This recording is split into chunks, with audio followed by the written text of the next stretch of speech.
OCO, everybody. Out here feeding animals their dinner. I know it's been a while. We've had a lot going on. Had the holiday season. I hope you all had a great holiday season with a good Christmas and a good New Year. And whatever else you may celebrate. Figured I'd get back to it. New Year. Time to get to work and get things going.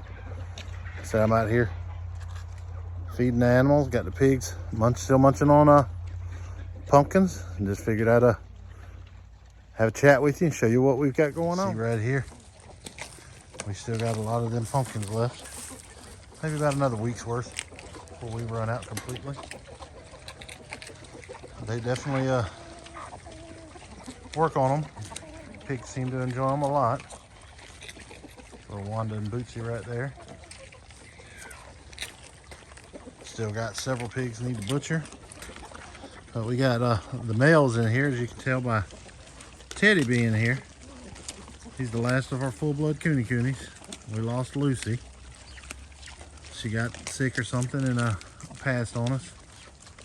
So Teddy is the last of our full coonies that started our breeding program. And we'll see where we go from here. So he still seems to be doing great and nice and strong.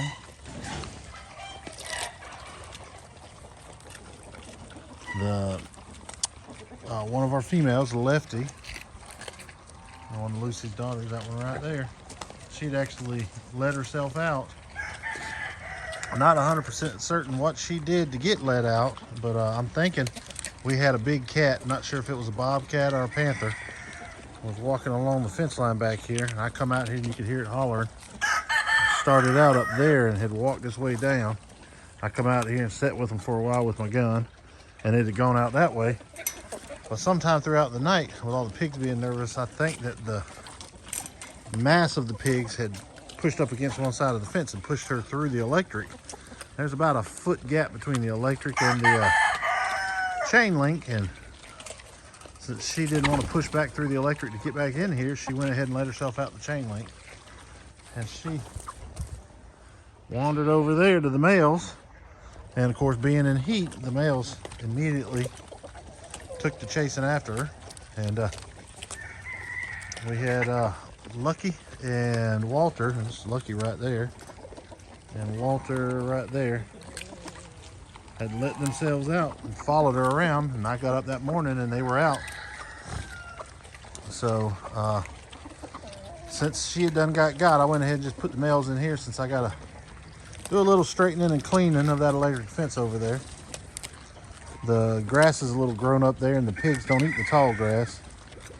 So I'm going to be working on that and cleaning that up this week. I've got a battery coming for the charger. That should take care of whether or not the fence is hitting anymore.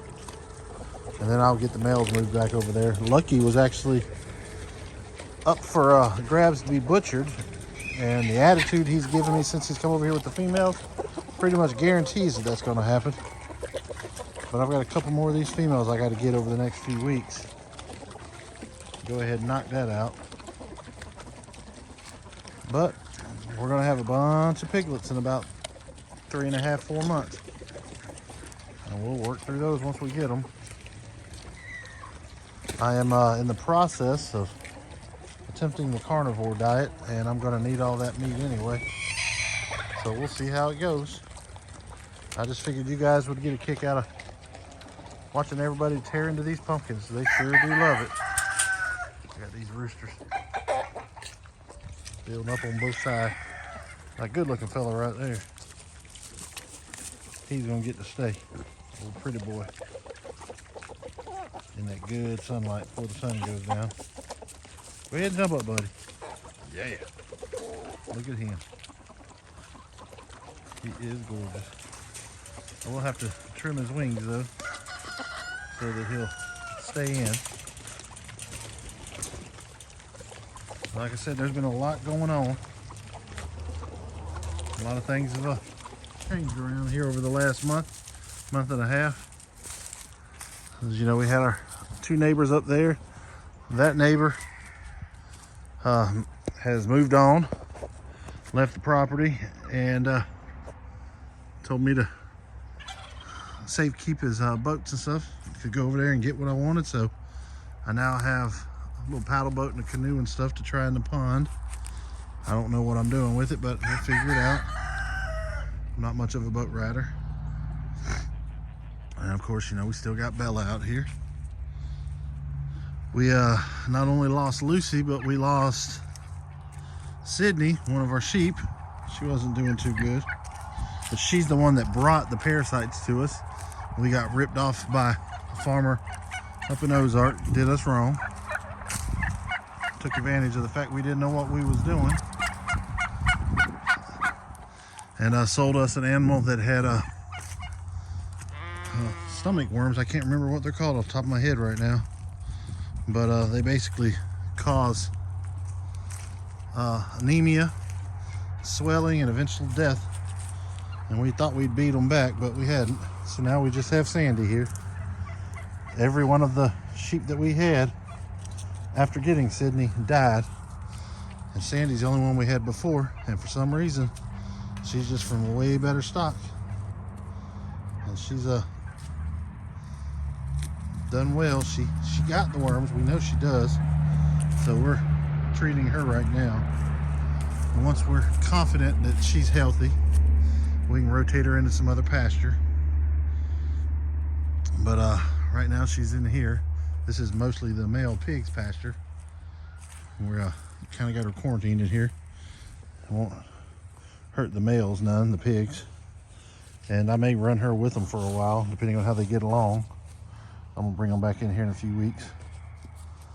Not certain if Nash got her pregnant before he passed or not. I mean, she's large. She does have that bump on the right side, but that doesn't mean anything. She's an eater, so that could be it. She just likes to eat. Oh, you blowing up at me because you ain't got no friends? Huh? But hopefully over the next couple weeks we can start cleaning up and prepping and getting ready for our gardens. I am going to still grow a good bit of like potatoes and stuff like that. I'm usually not too bad at that. Bella, she likes to explore out in that field. Bella, come on. You don't need to go out there, no ma'am. But I'm gonna try and transition some of my gardening efforts into growing feed for the animals, so that we don't have to buy as much, because you never know how finances are going. It's real tight as is, so every little hiccup kind of puts you behind. All the turkeys parading around. We're gonna have to butcher one of them here soon, and we'll try and hatch some more eggs and see what we get.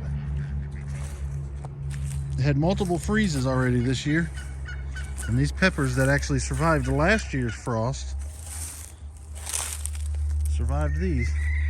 They're spicy hot peppers. We've already got jars of them, so these are mostly just sitting here. I guess you could say going to waste, but I'm gonna probably cut them down, let them come back again, and take these and feed them to the chickens, see what they do.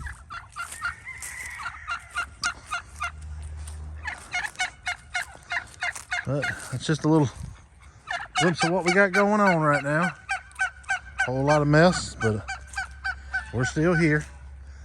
I know it's kind of questionable sometimes because we ain't posted a video in a while, and I apologize. It's just things got out of hand this holiday season. People not feeling good and just being busy and having to deal with stuff. You know, life happens. We'll try and bring y'all along for as much of it as we can. Like I said, something else I'm doing is starting tomorrow morning, I'm going to be trying my hand at the carnivore diet. I'm not sure how it's going to go, how long we'll stick with it. You know, I had a triple bypass last year, and my health ain't never been back 100%, and they say it can take years to get there, but one of the things that I started this farm years ago was to improve my diet, and I'm wondering if maybe God's not telling me something, because I'm no good at growing plants. I'm terrible with vegetables, but I can grow animals, and maybe that's what I'm meant to eat. So we're going to try that out. 30, 60, 90, you know, start with 30 days, see how I feel. So they say it can take several weeks to get over the addictions of sugars and carbs. And then 60 days, then 90 days. And I'm hoping that after that, I'll be able to, you know, tweak and add things to my diet, especially stuff that we're growing here, and get back to a little bit of normalcy. But it's going to be a mostly carnivore diet again, because that's what we're good at growing. We got the pond for fish, and I've got all these animals out here that give me different things that I can use, whether it be meat or eggs, and hopefully this next year, milk from the goats as we learn. But I'm going to try and do a little better at showing you how that's working out and what I'm doing with that diet, and just with life in general. And hopefully you guys will, I don't know whether you want to learn something from it or teach me something with it, but hopefully we can be there together and work through it. Wado for watching.